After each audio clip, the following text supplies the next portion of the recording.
વડોદરામાં કાલાઘોડા સર્કલ પાસેનો કિસ્સો સામે આવ્યો છે, જ્યાં કાલાઘોડા સર્કલ પાસે પાણીની લાઇનમાં લીકેજ થતા પાણીનો વેડફાટ થઈ રહ્યો હતો।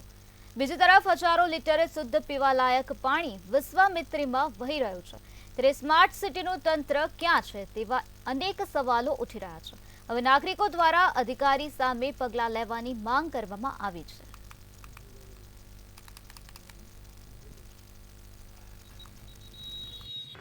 3 દિવસ માટે તો 5 થી 6 લાખ લોકોને પાણી મળવાનું નથી એવી ઓથોરિટી તરફથી જાહેરાત કરવામાં આવે છે। ત્યારે આવા સંજોગોમાં એવું ચોક્કસ હું કહી શકું કે આવા જે કંઈ લીકેજ હોય એ લીકેજ તાત્કાલિક દૂર કરવા જોઈએ ને તાત્કાલિક દૂર તમે ના કરી શકતા હોય તો એની પાછળ બહુ ગંભીર પ્રકારની બેદરકારી છે એવું પુરવાર થાય છે। ને આવા સંજોગોમાં એ કાં તો પછી અધિકારી હોય કે કોન્ટ્રાક્ટર હોય કે આનું મેન્ટેનન્સ કરનાર કોઈ પણ વ્યક્તિ હોય એની સામે કડકમાં કડક પગલાં લેવા જ જોઈએ।